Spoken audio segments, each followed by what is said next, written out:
Hi there, folks. Dan Fitter with Caliber Magazine and your 10th episode of Gunvote for Tuesday, September 14th. That means there is just 6 days left in the 44th federal election before the polls officially close next Monday evening, wherein we will be discussing the election live as those results are rolling in. This episode, obviously quite late in the day, simply put, not a lot of news. Overnight polls simply sees the Liberals and Conservatives getting closer and closer together. At this point, it is basically too close to call across the board. Obviously, some of the larger news, the advanced polls, Election Canada is reporting that almost 7 million ballots, I believe it was, has been cast in advanced polling. That constitutes an 18% increase over the 2019 election poll advanced polling intakes.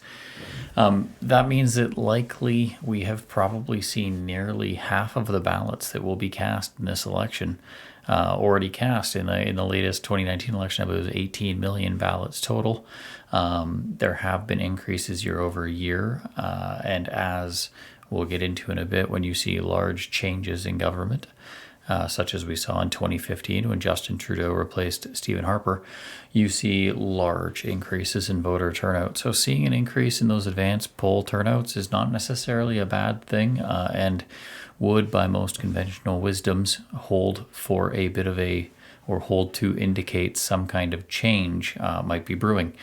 Otherwise, the other big news is the video that we've got here with Justin Trudeau doing an interview with Neetu Garcha from Global News here in BC, where he's been spending a ton of time.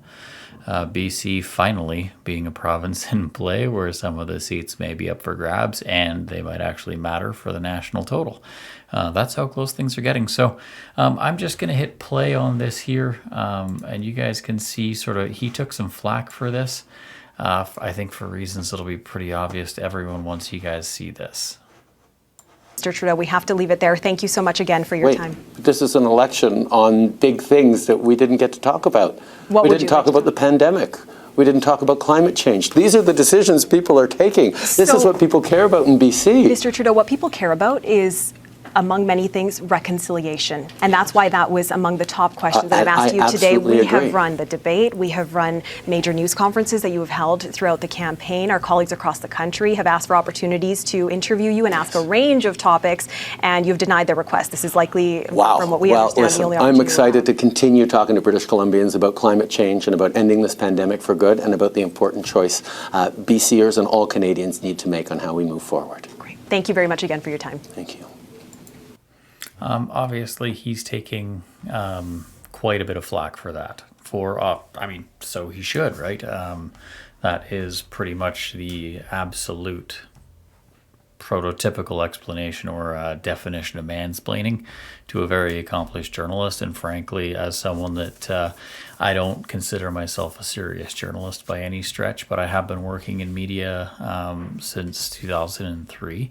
I've conducted a metric ton of interviews with various people of all kinds of import. And nonetheless, no matter how important you are, you absolutely do not tell a journalist live during a taping how to do their job or question that kind of thing. That's grossly unprofessional across the board.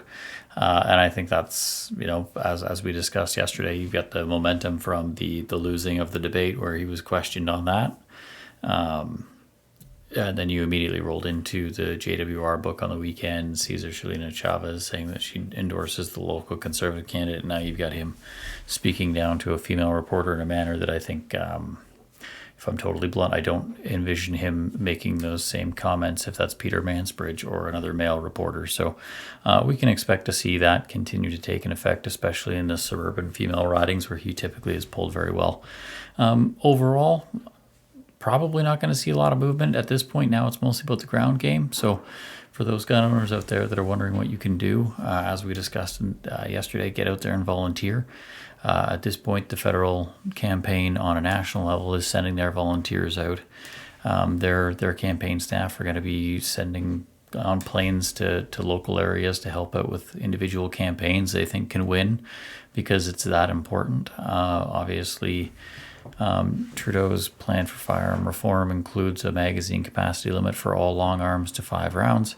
That means your Lee Enfields, your Cooey 22s, your 357 lever actions, and even your duck hunting shotguns, because of the various ammo that's available out there and the way that they've worded their policy.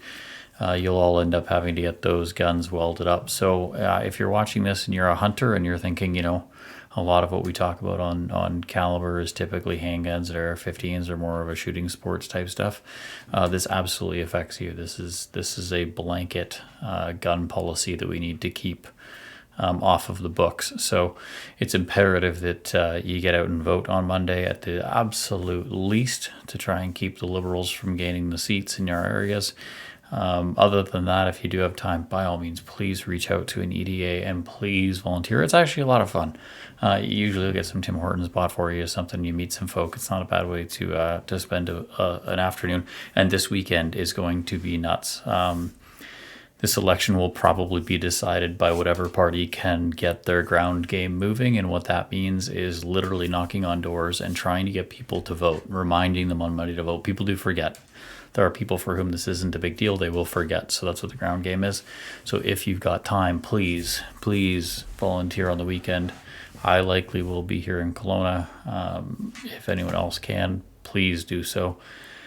If you want to support what we're doing, head over to calibermag.ca/subscribe. Get yourself an annual subscription to the magazine. We do 6 issues a year. We're hoping to grow past our 64-page previous limit. So we're at 64 for this one, and we'll be going past that in the future. Like I said earlier, we've got our part 2 on how Uzi Gal ended up building his last submachine guns, actually in Ontario of all places, as well as a few other reviews. I believe we're looking at the RDBS versus the RDB and the pros and cons of those 2 different sort of formats.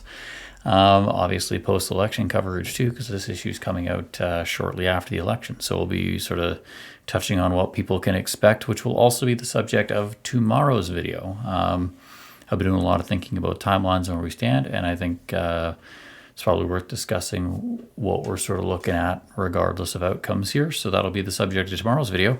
If you guys have liked it, hit subscribe, obviously. Whatever. If you want to watch it, hit those buttons such as you need to make it happen again. Otherwise, I will see you guys tomorrow. That's been Gunvote. Like I said, not a lot of movement. Get out there and volunteer. There's only 6 days left. 6 days, and it is so tight. We're talking percentage points, so like tenths of % away. So it's going to be up to everyone to put in the work. That's what this is going to take. Other than that, I will see you guys tomorrow. Like I said, calibermag.ca/subscribe for those that want to support us. Head over to gunvote.ca and register for our emails for the election stuff if you want to do that. Get off your butt and help out. 6 days left. I will see you guys tomorrow. That was Gunvote for September 14th. Yeah, it's next Monday. I will see you guys tomorrow. Have a good one.